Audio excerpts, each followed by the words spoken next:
So today I would like to invite, first of all, Sagar. Sagar is a young ex-student of Valley. Sagar, a young enthusiast,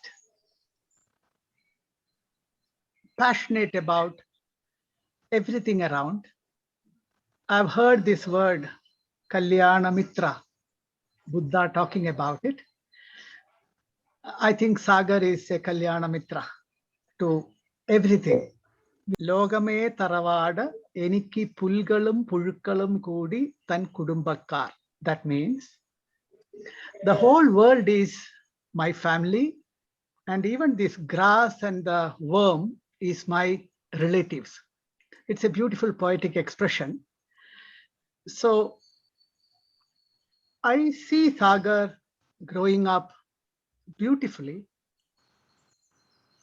growing more in affection and care and sensitivity towards everything around him. So I do see him every day morning.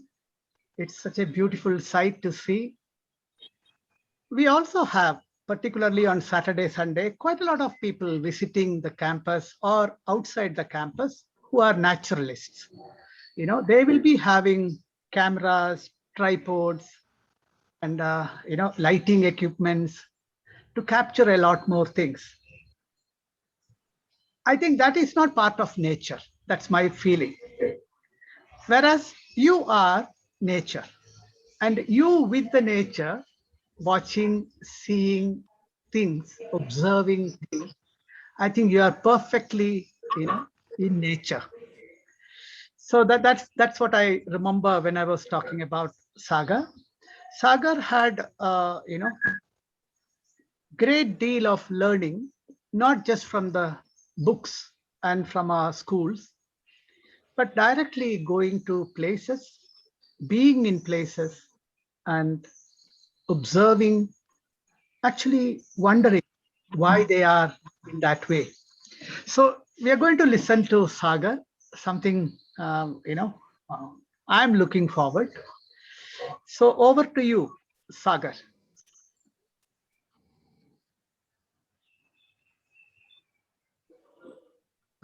Thank you, Murli uncle. Can everybody hear me? Yes, sir, we can. Good morning, everybody. Thank you, Murli uncle, for that wonderful introduction. Before I go into what I wanted to talk about today, I thought I'll give a little uh, brief background about myself. I am trained as a biologist, and I've worked primarily as a field biologist in the rainforests of South India. More recently, I have been training to become a diver and have worked in the marine environments of the Andaman Islands. What I say is more skewed towards technical aspects and my experience rather than K's teachings. I have had 12 years of Krishnamurti school education, though I think most of his teachings, I have imbibed them more on an unconscious level rather than a conscious one. I say this because of the questions I find myself asking today.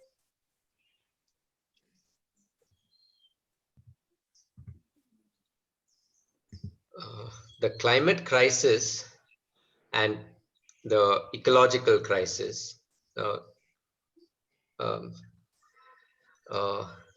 they are problems that we face today, but we have also faced it's a problem man has been fighting since possibly the dawn of civilization. So I was saying this crisis that we are facing today is one we have been facing for a very long time. The Easter Islanders lived through a similar crisis. The Mayan civilization lived through a similar crisis. But what we are seeing today is one that is so catastrophic that it it at one time affects the entire globe. So all of humanity is facing the same crisis today. We are living through a planet-wide extinction event that is solely of our making. We have pushed our climate systems into what is now an irreversible positive feedback loop that is going to, over the next few decades, re- render our planet quite uh, uh, inhospitable. So, and I think it is the people of my generation and younger who are going to live through what is likely to be uh, the harshest era in all of human history. And yes, most people, young or old, seem either unconcerned or ignorant of this fact.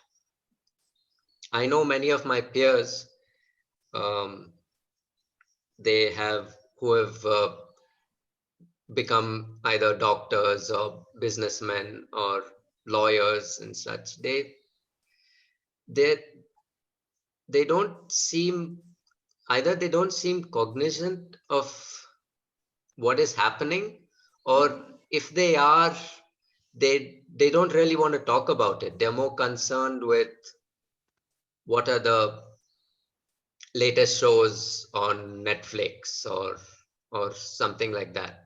So, which is quite sad. And I mean, clearly, uh, exists a gaping disconnect between humanity and nature.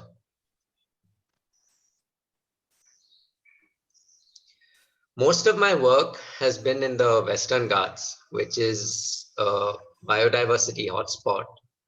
It um, it's actually has plays a pivotal role in our monsoon cycle, and most of the rivers in southern India, their health is directly related to the Western Ghats, and hence much of the agriculture in South India as well. Therefore, if this system collapses, it will be a serious issue. These forests are also teeming with life, most of which, once you go there, you can neither hear nor see, but it's all around you. Um, this is also a nature that can kill you as casually as you would swat a fly. Standing under those trees there, I am often very aware of that fact. And the sense of the sacred is also at times very palpable. But why then do I sometimes, most often, feel like an outsider there?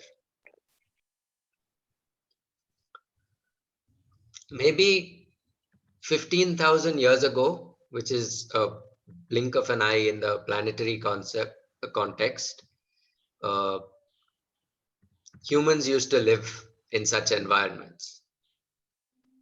Even now, a few still do. But today, most of us live in denial of these origins. We do not see ourselves as a part of nature. Haven't we drawn sharp lines that divide the human world from everything else.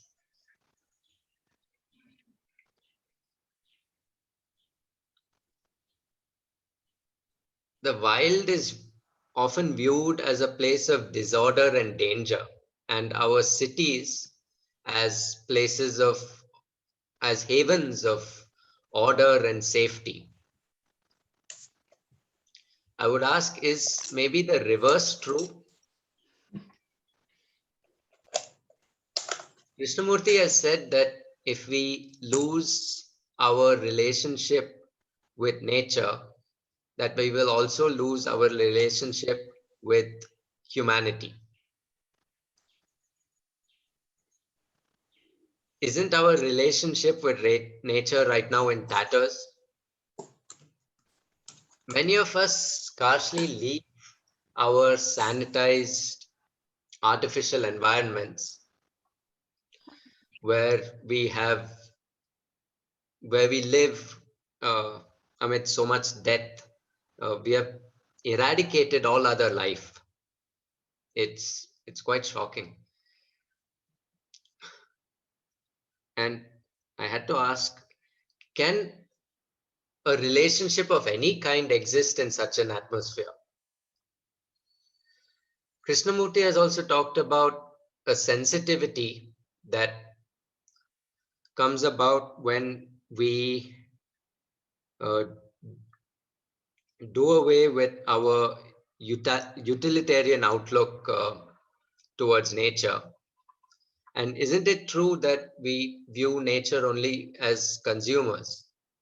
So much so that when we attempt to conserve nature, we often do this by trying to convince the public that nature has some kind of benefit for us: medicines, future materials, genetic data, all of that.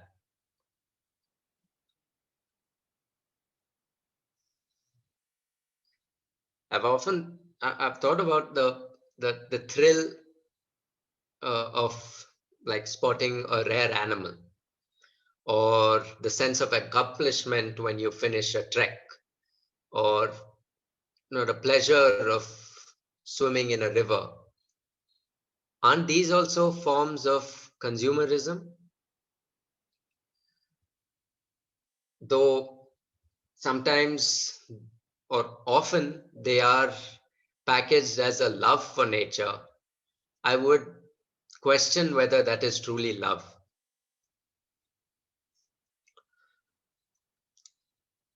People also speak of a sense of awe or moments of speechlessness when looking at something like like say a 300-year-old tree, or a king cobra or something like that. I too have felt this, and I tried to examine it. Um,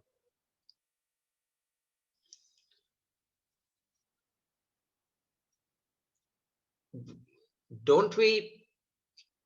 It seems, don't we look at nature through prisms of uh, language and thought, and in that way, is that why we invariably segregate or classify and attach significance to all of what we are seeing, where uh, nature does not apply such a significance, no matter how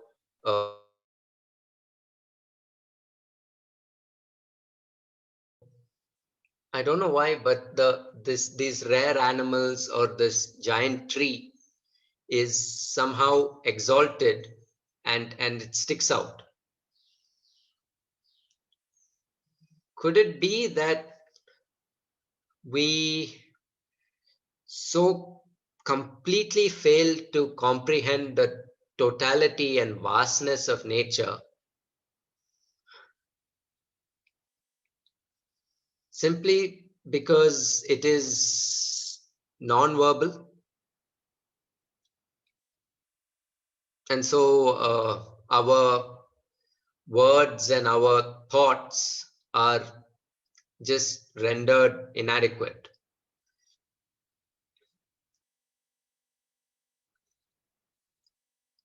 Is I arrived at so I was thinking, is it also possible to maybe look at the ants in your sugar jar or the mold growing on an orange with the same sense of awe or speechlessness? I know this would we would regard it more as a revolting sight, but that too is nature. As a field biologist, I've had the opportunity of working with uh, scientists and conservationists who are in the front lines. And I feel this is noble work, and much of it is invariably an uphill struggle with bad news following bad news every day. But here also, I could see the same divisions and conflicts that plague humanity in other spheres. Why is it that politics and bickering is never far behind whenever a group of people come together to do something, no matter how noble or good that cause might be? I have also seen the vicious cycle of becoming and people caught up in that. People in the constant pursuit of fame or the acquisition of power or becoming an authority in their field. And uh, at this point, hasn't conservation become little more than just a facade? I do not mean to tarnish the work that is being done by these individuals, but I would definitely question whether this is the best way to save our planet. Maybe it is because of what I had imbibed in school that I sensed that something here was deeply flawed. With our utilitarian outlook and self serving nature, could we ever fix this relationship? Krishnamurti once said that of the past. What does this mean? This is a question I'd sincerely like to put to all of you here today. It's also a question I asked myself, and I ended up asking, are we really in communion with anything?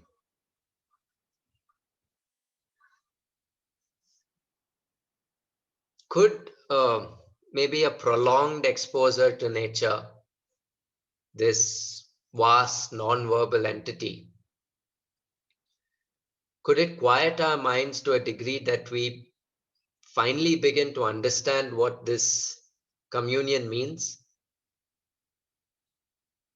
Could this and then could this communion finally awaken the sense of responsibility that will allow us to truly uh, understand and grasp what it means when you say you hurt nature? When you hurt nature, you're hurting yourself.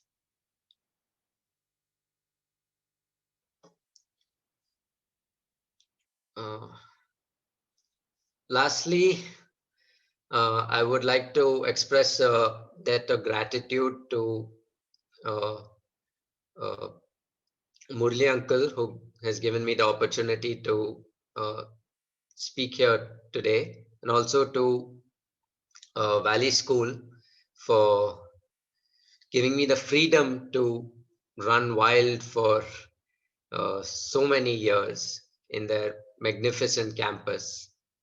I think the number of chappals I have lost in that campus could possibly fill an entire Bata showroom now. Uh, yes, thank you. Thank you so much, Sagar. That was wonderful. I think we will definitely remember what you have pointed out very passionately. And let us come back, after all the speakers talk about what they feel. Thank you so much once again.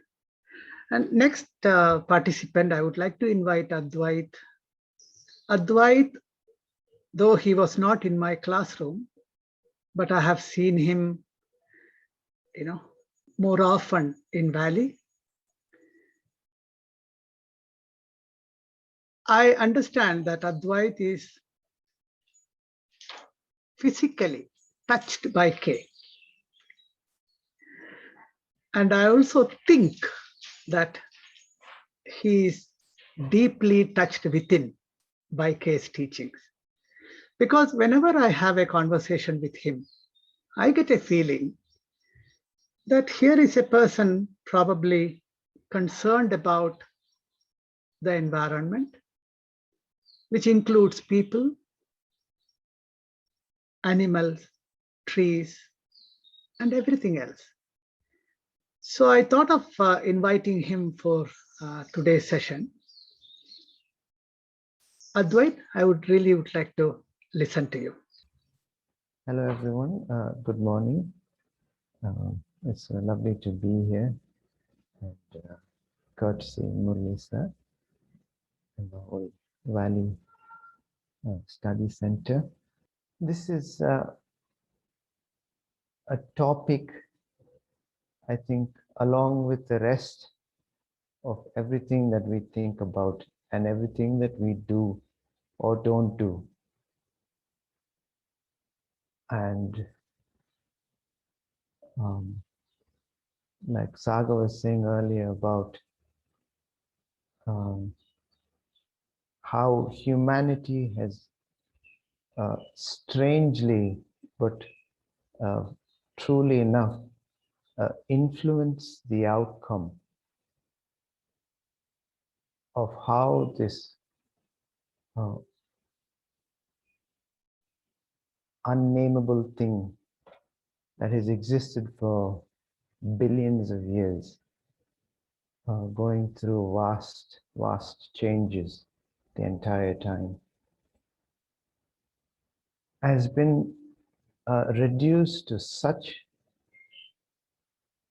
a small and frankly ugly affair by us humans, as to look at it, as to look at nature somehow as though it was a piece of a dirty cloth that we use to clean something, and somehow then we think it's of no use anymore and then throw it away.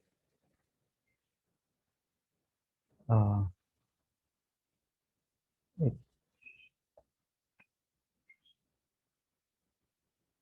somehow all of this that we do or don't do leads back to how we think about things and how we um, begin to understand.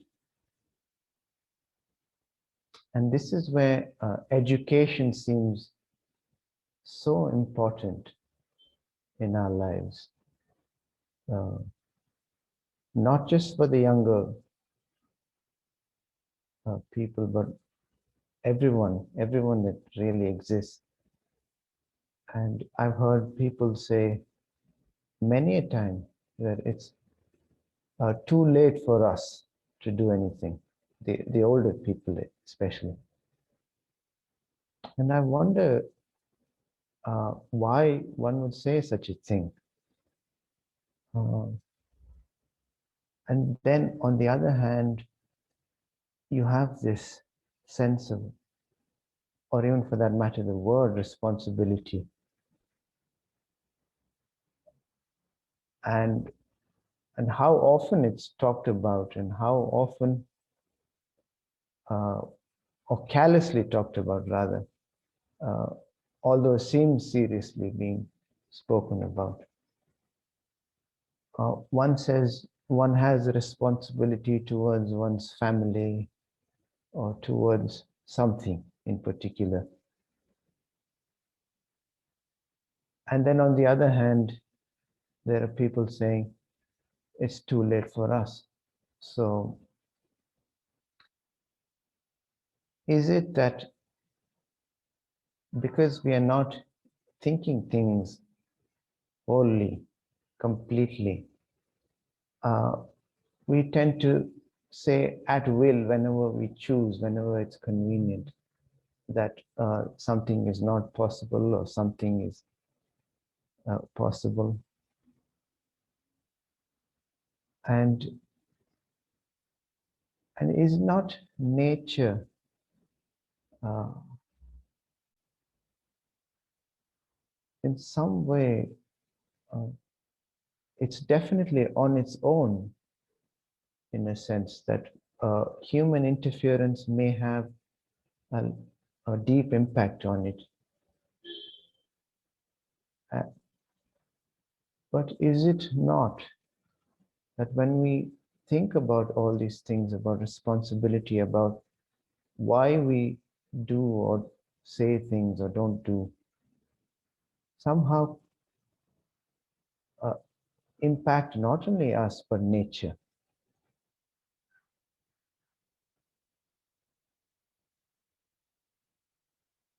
When we So when you're in school and you're taught, especially in a valley school or probably a school that's concerned about nature, um, there sometimes is a gap in that we are somehow talking about nature like we are separate from it. You know, and how a place like the valley or any of the schools, you are uh, made to think about what it means to separate yourself, and how this even comes about, how we separate ourselves. And so nature is wild and it's out there, uh, and so we are able, and because there's no immediate retaliation from nature, we're able to use uh, and exploit it.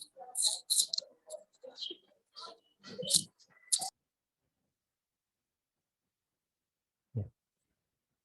Uh, we're able to use and exploit it uh, at our so-called will.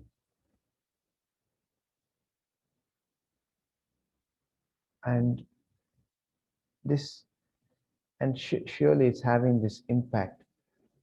But I've heard also many scientists say, uh, and it seems reasonable, that uh, you can't, although there are so many processes that we have damaged to such a great extent, I've heard them say you cannot really uh, destroy nature. And it made sense to me because I was thinking about this and I was wondering, what does that mean? You can't really destroy. Um, does it mean somehow we are, have this feeling that we are so powerful that we could destroy something that is far beyond uh, not only our physical capacities but also our mental faculties? And is it that, to some extent, when we say this, is it that somehow this lack of thinking about everything, it makes us uh, either think or believe that we can absolutely destroy it? Or is it that we are saying we are destroying it to an extent that it is impacting human beings and the animals around? Uh, because as we've seen, I think throughout history, I'm not really a historian or a geologist or anything, uh, but throughout history, there have been great changes. And, uh, and somehow, even today, we see how beautiful nature is, uh, in the sense that it has repaired itself. Although I'm definitely not in any way saying that what human beings are doing is insignificant. Uh, I'm trying to say that if we start with our education, if we start with our relationship, the closest to where we are, then the whole of what we do seems to be a responsibility to us.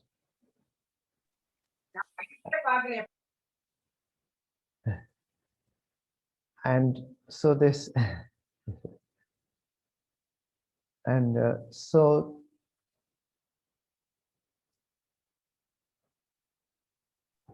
when you have this sense of responsibility,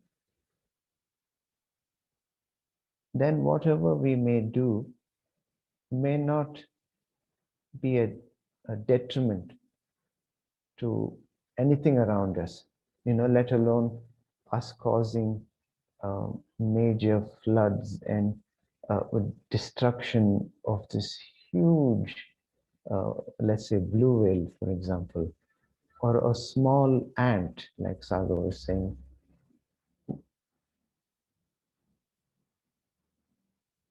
So is it that it all starts then where we live and what and how we relate and how we think about all of these things? I personally am really interested in gardening. So, and I have volunteered in a few places, and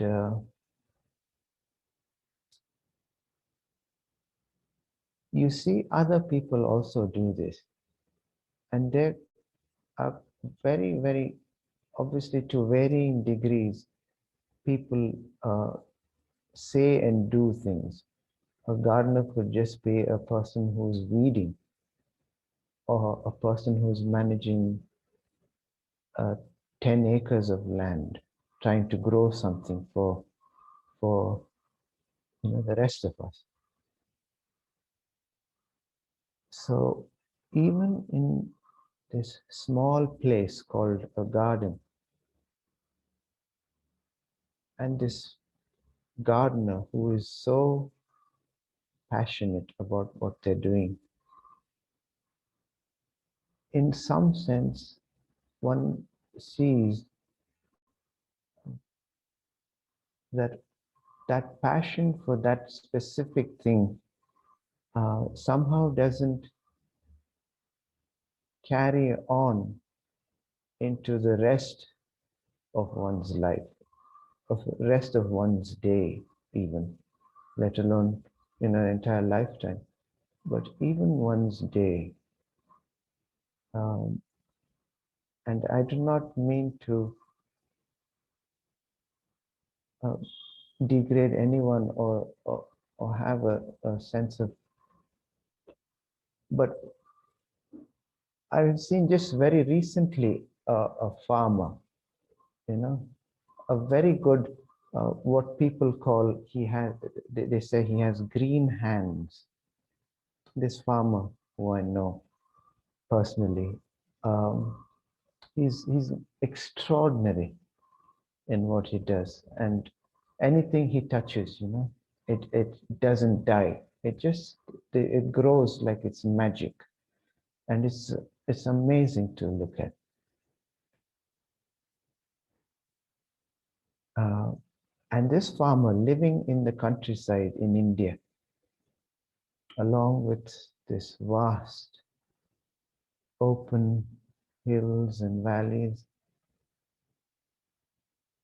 and all of his lifetime and all of his generations previous, they've lived in this beautiful place. Uh, but as soon as he had finished his work in the in his field, in his plot of land, I had met him that day, and we were walking together. And because he occasionally comes and helps me out in the garden that I have, so I'm very fortunate that way. And we were walking together, and we saw a snake.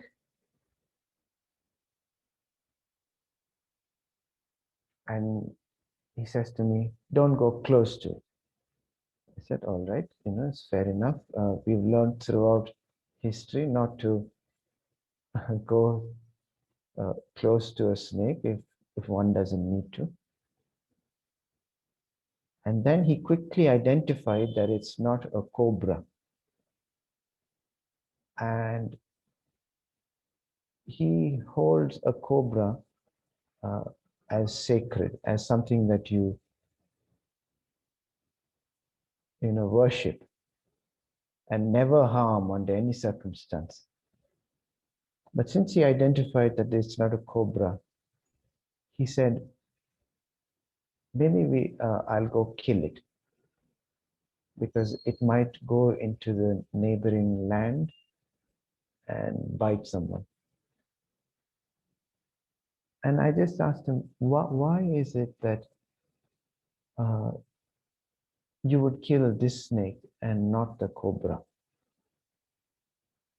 And as we all know, and previously I knew that only a certain species or only certain part of nature has uh, either real value to us, or it has a symbolic, fanciful, imaginative value. So he said, so because it'll hurt someone, it'll bite someone. So I asked him, would you, sir, kill a cobra then if you saw it? He said, no, no, no, I would go far away from it. So I said, why not do the same to this? What if, for me, for example, what if I couldn't identify it? Then was I to kill just one and leave the other? Or so he said, no, we worship it. So what I'm trying to say is, so we look at things as we like to look at them, what is suitable to us, and what is suitable, let's say, even to the limit of our thought. And has nature anything to do with any of these things that we think about? Then the question arises, how do we then live with nature? And why do we even call it nature as if it was out there somewhere?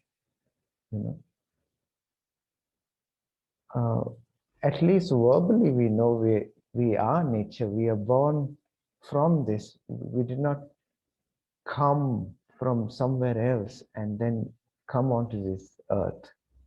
And so does the confusion somehow begin with how we think about things, is what I was thinking about.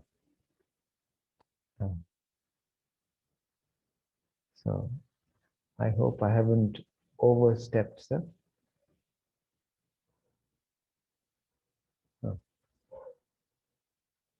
So, again, coming back to education. So then, is that vital for all of us? I don't mean just academia, which is equally important, but how we use this academia. And academia is obviously knowledge, and surely knowledge is a tool to be used. And I think I've given this analogy to Murli sir a few times. Pardon me, sir, if I just say it again. We've invented this thing called a knife, and well, a knife is invented to cut things that we used to eat or somehow aid us, but surely that knife is unfortunately used to stab people or cause harm in a way. So is it that uh, knowledge necessarily have to destroy us and the rest of us, which is nature? Or can it be used if one was to use it along with the other faculties that have been given to us to understand how we use this safely and responsibly? Is what I was thinking. Thank you, sir. Thank you very much, Advait. We have another passionate friend who did not study in our school, but probably he was touched by his son when they were talking about the way we are living. Anand used to write articles on nature and probably what we are heading to when he was working as a journalist. But now he is really asking that question to everyone. Anand, we would like to listen to you. It doesn't matter. We will hold on. Others will hold on for some more time. We will listen to two more participants and then we will have dialogue. Over to you, Anand. Good morning to you all. I wasn't a journalist. I worked with a publication. I was a senior marketing manager. And then I did start a column on Planet Watch, maybe about 20 years back.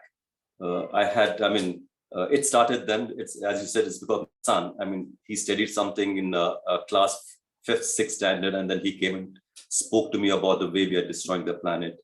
So it started then. To quote K, he says, to be religious is to be sensitive. The question is, am I sensitive? I need to look at it. Now, for example, I'm giving you one more quote, not knowing the truth does not mean that I'm ignorant. Not wanting to know the truth is what makes one person ignorant. So one has to look at it very seriously. Something, we are facing crisis right now. Most of us are not willing to look at it. Like we talk about environment, the natural world. This is what I've looked up in the dictionary, and I've written it down. The natural world as a whole, or in particular geographical area, especially affected by human activity. Human activity is not isolated to any particular part of the world where he lives, but he impacts the whole world. What I do has an impact on this planet. What happens in Arctic does not remain in Arctic. We need to understand that. Because of this global warming, they are melting. When it happens, I'm given to understand most of the planet will be about 100 feet below the sea level. So few of them may survive, but then we are going to fall back. This is what the scientists have said. By 20,000 years, it will take 20,000 years for us to get back to where we are today. And this kind of crisis we faced about 65 million years back. Yes, every now and then we are faced. We have overcome that. But the question is about what is happening right now. I say, I love my children. In fact, Krishnamurti also says that, do you really love your children? If we love our children, if we really love them, we would want to save them, would we not? We would want them to protect them. We would want them to live happily, integrated human beings. We would not want to, we do not want them to live out in the world in insecurity, which is destroying them. This is what he says. The question is, when we say love, do I really love my child? That is what the question I put across to most people. You say you love your child. Are you, like cases we don't love, we are attached to our children. Now I'm asking, am I attached to my child? When I get to know this planet, he may not survive 40 for 50 years from now, his children may not survive. Am I at least attached to him so that I'll say I'll do something about it? It seems after quite some time I found I'm not attached to anybody. I'm only attached to myself. I may say I'm attached to my son because he gives me pleasure. The moment he stops giving me pleasure, I would love to know whether I love him, whether I will say I love him or I'm attached to him. Krishnamurti says you're attached, but I'm questioning even that. Are you attached to your children? If you know that you love your child, would you not do something about it? The fact, one of the major factors for this global warming is animal agriculture. Our consumption of meat and dairy. Now, most people, the moment you talk about it, they look the other way. I mean, they say they love the children, they love the family, they love their friends, they love the parents, they love the brothers and sisters, but they're unwilling to change their eating habits. No, for example, I love sweets, and suddenly one day, I go to a doctor and he says, I got diabetes. Now I stop all the sweets. When it comes to my health, my survival, I take action. So here I would like to question all the parents. Do you really love your child? That is what it is. Now, animal agriculture, as I said, is one of the major factors which is responsible for global warming. And next comes the fossil fuel. Most of us are focusing on that. If we stop killing animals, like Krishnamurti said, why do you kill animals to eat? The readers of Krishnamurti, they don't pay attention to that at all because they're not sensitive. They're not responsible. I'm sorry. I think I'm going beyond what I should, but then that is what I have come across. It may hurt.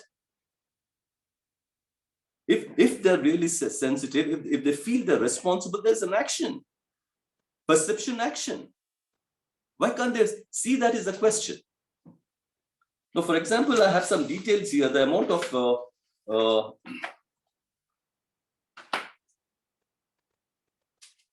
now, greenhouse gases. Animal agriculture is responsible for 18% of greenhouse gas emissions, more than combined exhaust from all transportation. Livestock and their byproducts account for at least 34 million tons of carbon dioxide per year. That is 51% of all the worldwide greenhouse gas emissions. And now the best part is when the cows belch or when they excrete, methane comes out. Methane is much more dangerous than your carbon dioxide. Now, over a period of 20 years, it is more dangerous by 20 to 100 years in a period of 20 years' time. So we need to understand. We say, I love to, I can't stop eating meat or whatever it is. We are just 7.5 billion people on the planet. We kill every year 90 billion animals for our food. 90 billion. There are people every day, 10,000 children are dying every day of hunger. But we are feeding about 200 to 300 to 500 billion animals in farms. We don't have, people don't have houses to live in. They live on roads.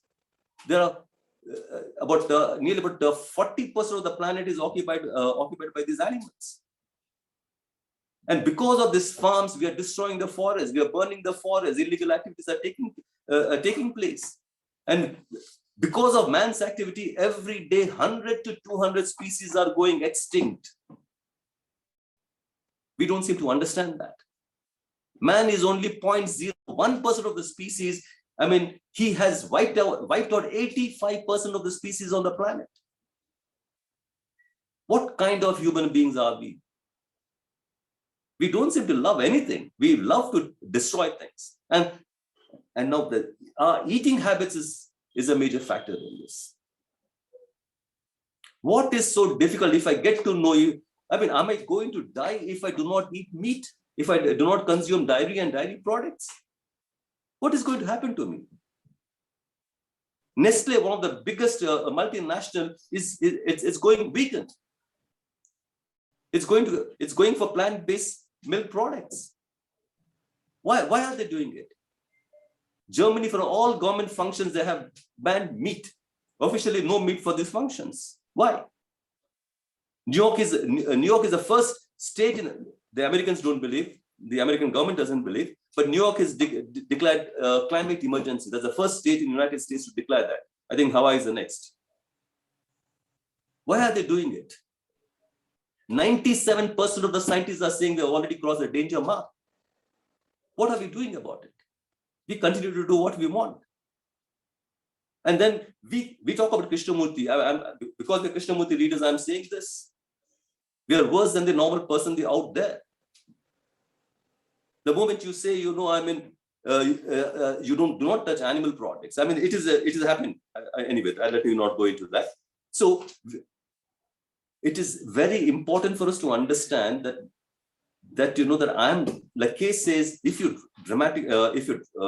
change, I mean, what does he say? I mean, if I change, the whole world changes. So can I look at that? Kay talks about responsibility. Kay talks about freedom. He talks about sensitivity. He talks about love. He talks about compassion. I mean, I want to be all that, but I cannot do this. For example, yeah, I mean, you all spoke about the ant.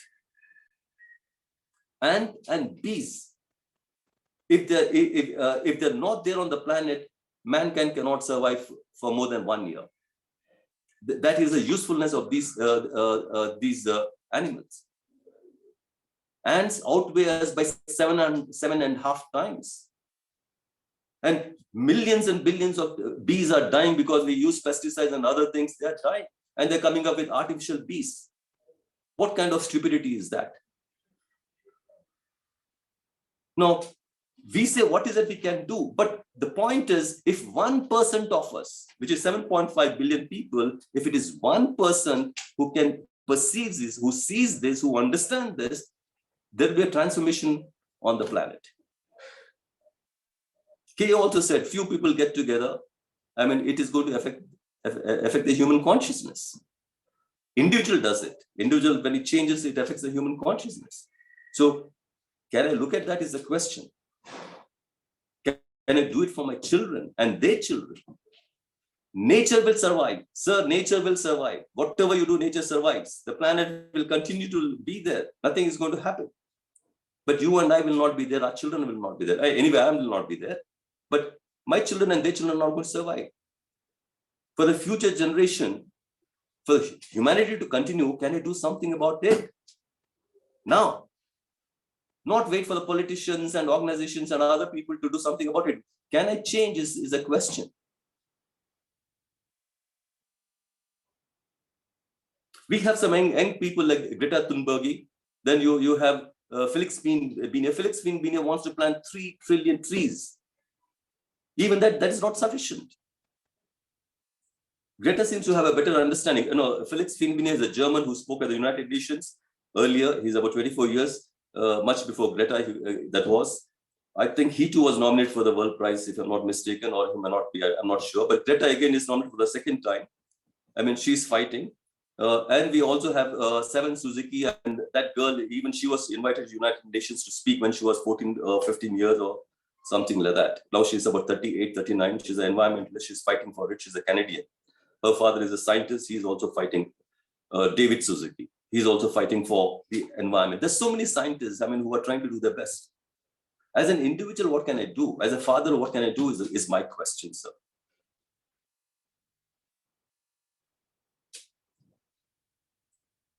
So we talk about Krishnamurti. We say we have to be responsible. I don't understand those words. We only seem to be using the words. I mean, responsible. I mean, means care and affection. Response, only then there's love and there's love. And to be responsible, I have to be sensitive. When I used to see meat, when I used to go to market a few years back, I would come home and tell my wife, let's have biryani tomorrow. Today it's completely changed. I can't even look at that. When I go to US, when I see that, I find it as though all the dead bodies are arranged over there. It seems to have, we have somewhere we have seemed to have cultivated eating animals, which is actually, our intestines are not made for that. I can eat any fruit, any vegetable raw. I can't eat meat. I don't know the taste of the meat, what it tastes like. Unless I put all those, the vegetables in it and masalas in it, I don't know what it tastes like. So now, how am I going to look at what is happening, sir? What am I going to do about it? Is it so difficult for me to change my habits, my daily habits? We talk about so many things. Is it not possible for me to change my food habits? The taste is also which I've developed. I say my mother is the best cook. A friend of mine told me his mother was a great cook. He invited me to his place. I ate it, I had the food, and I didn't like it at all. He says, how was it? It was good, isn't it? I said, yes. See, that's what I said. My mom said, good cook. The taste we develop. When I go to the good hotels, restaurants, the 5-star hotels, I don't like the food there at all. Because I hardly go there to eat. So whenever I went there from my organization, I never liked it. So can I understand the taste? I developed the taste. Because I've been eating that food, I like food. That's about all. So that is it's. Like we also, I think Sagar also spoke about the whale. Now, so much of killing is going on in the ocean. But 2040, the ocean is going to be empty. 20 years from now, the ocean is going to go empty. The number of fishes they are killing. Shark kills just about 9 people per year or 6 people per year. We are killing 40 to 50,000 sharks every day. And we call ourselves human beings. Again, one whale is equal to 275 trees. And the Japanese are there, and I think there's another country in Europe, which they kill the maximum number of whales. The entire, the fish in the ocean, it's come down drastically. About 80 to 85% of the fish in the ocean, we have finished it off. As it has happened on land. Nearly 80% plus species we have wiped out. Because of our activities, because of our so-called infrastructure development and all that. So what is happening right now, even the COVID, is the result of this global warming. I can do something about COVID. But when the water comes in front of my door, sir, I don't think anything can be done about it. Like I said earlier, what happens in Arctic does not remain in Arctic. So with that, sir, I think I will end. Over. Thank you. Thank you very much, Anand. Actually, it is really, really, alarming. I hope we wake up. We have, not the last but the least, Shankar Narayan. I think he knows more figures and facts than me, for sure.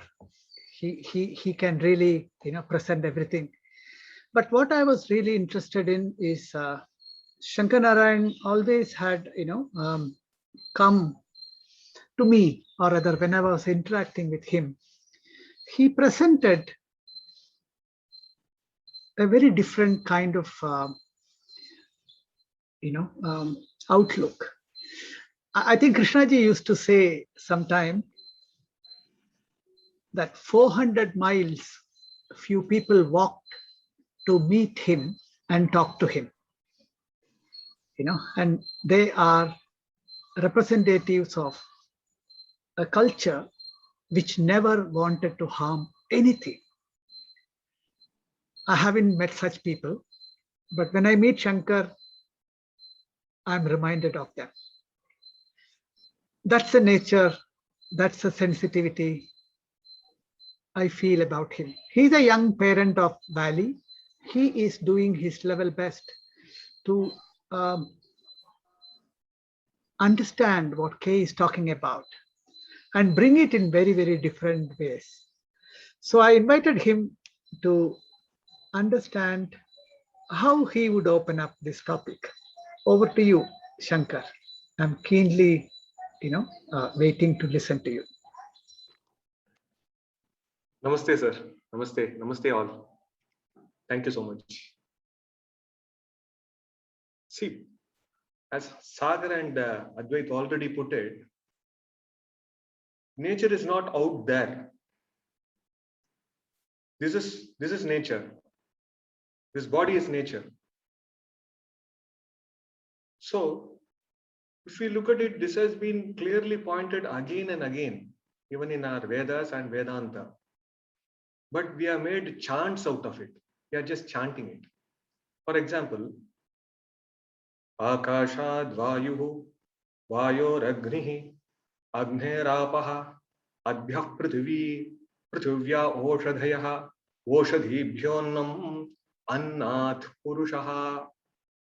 So from Akasha, whatever we call a space or ether, air is a possibility. With space and air, fire is a possibility. With space, air and fire, water is a possibility. With space, air, fire, water, earth is a possibility. From earth comes the Oshadhi, and whatever we convert it as food. Oshadibhyo annam. From the forest, we derive something called anna, which is suitable or appropriate for us. And from annat purushaha, which is you and me. So, Akashad Vayuhu Vayoragnihi Agnirapaha Apah Prithvi Prithivya Oshadayaha Oshadibhyonnam Annat Purushaha. So that Purusha is you and me, which we call as human being.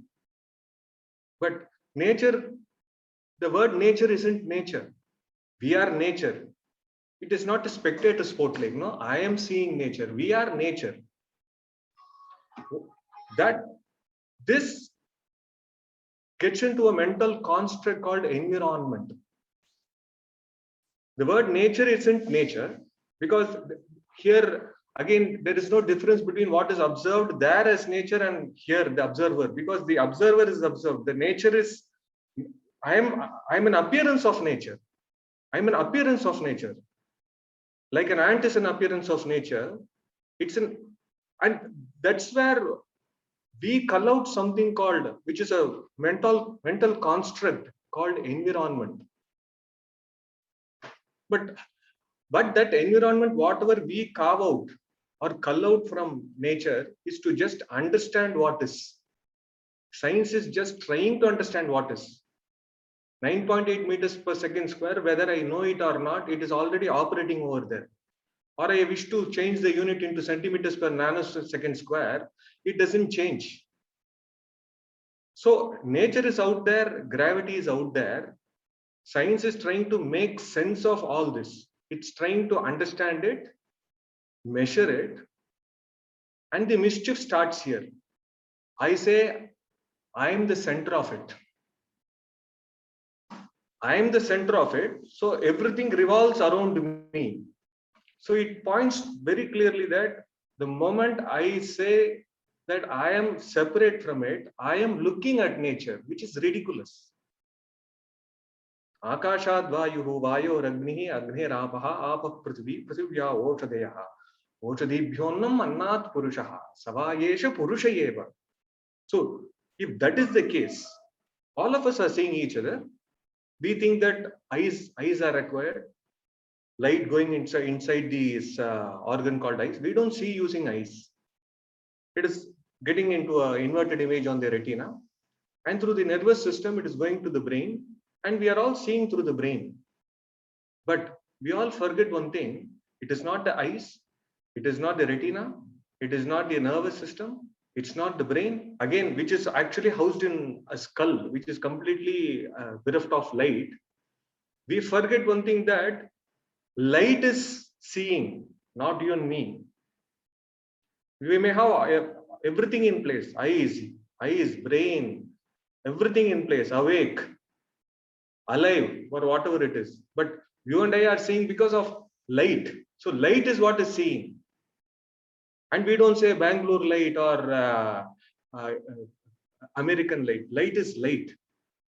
So without light, what is the point of having this organ at all? So why this? The moment this separation happens, conflict is separation is conflict. Yes, but physical circuitry seems to be separate. It's operating in duality. Assume I buy 10, 15 fruits and possibly there are around 40, 50 participants. I cut it down. Everybody consumes, I consume it. That changes form to Shankar. Murali sir consumes it, it becomes Murali sir.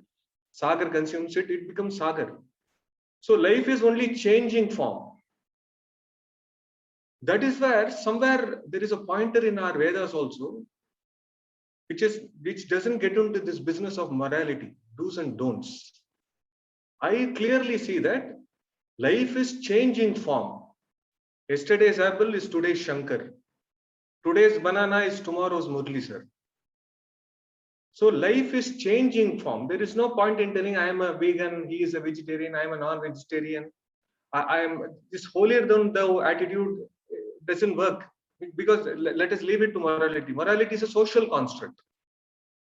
But I see very clearly that I am nature. I am not different from nature. And this word environment itself is something that I cull out from nature to understand it, measure it, and utilize it. As Sagar pointed it to again and again, why this utilitarian? I just because my children have to live better, I'll not harm the planet. It is illogical actually. It is illogical because it's very clear that I am nature. Even a rose that is flowering in a plant is just another appearance of the plant. The thorn, the stem, the leaf, a flower, a root. All this has come from earth. So it is all appearances of this earth. So where is this duality at all? Man separates himself and says he is the center. I will consume, I will utilize. But just understanding that without space, air isn't a possibility. Without this, fire isn't a possibility. Water isn't a possibility. Then why this separation at all? And again, all of us are just out from something called, just day before yesterday, we had Varamahalakshmi. Varamahalakshmi Vrata, what it says, if you take Ashtotara, 108 names of Lakshmi or Shiv that we call it, says it starts with Prakritiye Namaha, Vikritiye Namaha, Vidhyaye Namaha, Sarvabhuta Hitapradaye Namaha, Shraddhaye Namaha. I just stop with this five. Prakriti, the word Prakriti, normally we grossly translate it as nature. But the word pra is also the root for all these words as pregnant, premonition, preeminent, prelude. So even before you attribute a name, a naming, an action, it is out there already. And you are an appearance of it. So that is already there. That is pra. That is already there as pregnancy, premonition, preeminent, prelude. So prakriti is there. Then which is nature. Then we create something called environment, which is the vikriti. I cull it out to understand it, to measure it, to utilize it for whatever it is. So prakritiye namaha, vikritiye namaha. So when I cull it out as an environment and I study it, then comes knowledge, vidyaye namaha. But here's the catch. Until then, it's not an issue. Then it also says, Sarvabhuta Hitapradaye Namaha. It is for the well-being of all that is appearing here. Not just man, not just my children, not just a human being. So whether you call it or not, it's already there. Whether you call it nature, you call it Prakriti, you call it Iyarkai or whatever it is already there. So Prakriti Namaha, in that I call out something called environment, my garden, even our school. It is there in the forest. I create a fence, which is a narrative, which is a Vikriti. I may call it an environment. But it is already there. So Prakriti, Vikriti, I understand it and it becomes knowledge. Vidyaye Namaha. But this Vidya is for Sarva Bhuta Hita Pradaye. It is for the well-being of all the appearances, not as stakeholders. We say ant is a stakeholder, elephant is a stakeholder. No, again, this word stake again comes from a utilitarian point of view. Sarva Bhuta Hita Pradaye Namaha. That is for everything that appears here, for whatever it is, for its sake. Then there is a pointer. Even with this knowledge and understanding that it is Sarva Bhuta Hita Pradaye, Shraddhaye Namaha. Shraddhaye is the attention. In attention, we don't choose attention. It's just the attention. So when that attention works, everything eases down. Like in Narayana. Narayana, when we say who is in resting in waters in the sense fluidity. And he is seen to be managing the portfolio of Srishti Sthiti as somebody who we call as chief operating officer. Like, but look at how he is operating. He clearly knows it is also an appearance of nature. So he very restful. In that restfulness, Lakshmi is a consequence. Shri is a consequence. She is coming and massaging his foot. But somewhere are we seeing that we are all appearances of nature? So one is Akashad Vayuhu Vayo Ragnihe Agne Rapaha Apa Prithvi Prithivya Oshadayaha Oshadibhyonnam Annat Purushaha. That is a Vedic thing. Then even in our Lakshmi Ashtotra we say Prakritiye Namaha, Vikritiye Namaha, Vidyaye Namaha, Sarva Bhuta Hitapradaye Namaha, Shraddhaye Namaha. Why do we say Namaha, Namaha? Namaha, Namaste, when we say we bend down. Namaha also means that is the flexibility where we see the limitation of the boundary. Can't it be flexible? Can't it move? Krishnamurti says, move. So that Namaha points to that fluidity, that bending that has to happen when one sees something as it is. So there are clear pointers. The issue is the moment we start communicating all this in the sense of morality, do's, don'ts, and all that, that happens because morality is needed for a person who has not understood that he is an appearance of nature. I'm an appearance of nature. Yesterday's apple has become today's Shankar. Today's banana is going to be tomorrow's Shankar. But it is all appearances that are changing. And again, bringing vegetarian, non-vegetarian, all that is again a social, it's a mental construct. Why they said no mammals, okay, fish eaters are there. But the pain circuitry becomes complicated as it moves from a single-celled amoeboid to a mammal. The pain circuitry goes up. The nervous system is designed so that the pain circuitry goes up and possibly it leaves a bio-memory in the muscles. Again, that is utilitarian. Okay, that bio-memory may affect me.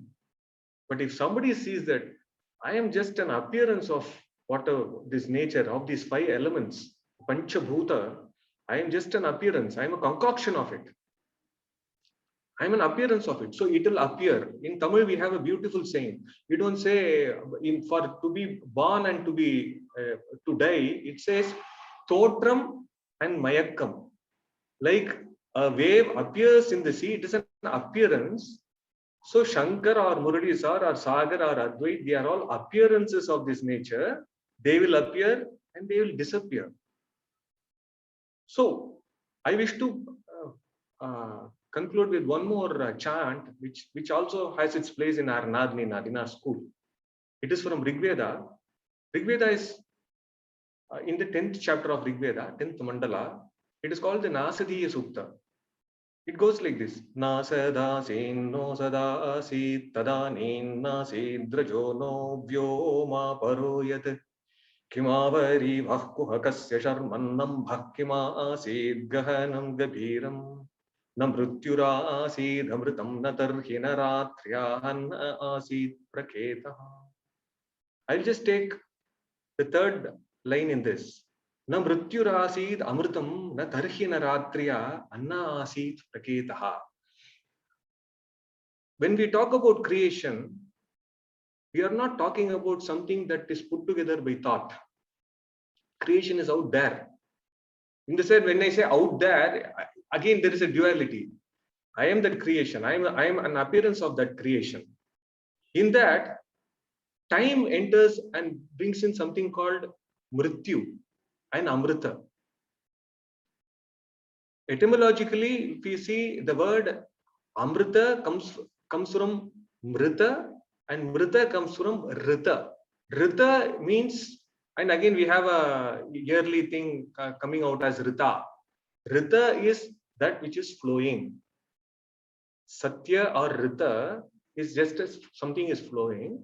When that flows is abstracted as in time, because I make it utilitarian, it becomes mrita, which is death. And once I understand it, it is amrita. Understanding makes it amrita. Understanding thought, understanding knowledge makes mrita into amrita. It is not, there is no effort needed. That understanding that I am an appearance of nature is enough for me to be sensible. If there is no need to, bring in morality or any social construct here. Do this, don't do this. This will affect all that. But the thing is, na mrityurasid amritam na tarhina ratriya anna asid praketaha. So this, even this coining of mrityu and amrita is consequence of time, and creation is beyond all this construct of time. Na anna asid, no ratri and no anna. We call it ahoratra. The sun doesn't rise at all. Sun is there out. Earth is revolving around the sun as a satellite. We are at the other side where we are facing the sun, we are getting light. Again, this concept of day and night again is a social construct. Sun doesn't rise, sun doesn't set. But man is trying to understand this as nature and trying to utilize it. So it ends. Ko adha veda kaiha pravochat kuta ajata kutam yam visrishtihi arvag deva ash. So it says, possibly the devas know, and again, it again becomes very, innocent, and says, devas, whom we call as devas, are also an appearance in creation. Possibly they also don't know. Kuta ajata kuta iyam visrishtihi arvag deva asya visarjanena tha ko veda yadi bhanaveda. Possibly they know, they don't know. Because even this construct of deva or asura, deva, the word deva comes from the word root div. Div means light. When light falls on a white surface, it just gives it back. On a black surface, it constipates. So if it just goes to give back, we call it deva. So even in English, we say the word divine and devil, they come from the root div. When light is falling on a surface, it just gives it back. We call it deva, divine. It constipates, it's devil. So this separation is this constipation. And Asati Suktam has put it very clearly. Ko adha veda kaiha pravochat kuta aja ata kuta yam visrishtihi arvag deva asya visarjanena tha ko veda yadi bhana veda. Our mental construct as even devas is a mental construct. Creation is beyond all these constructs. So it says possibly they also don't know. So the Vedas themselves have left it there. So innocent. Namaste, sir. Thank you so much. I think it is my mistake. I undermined the topic.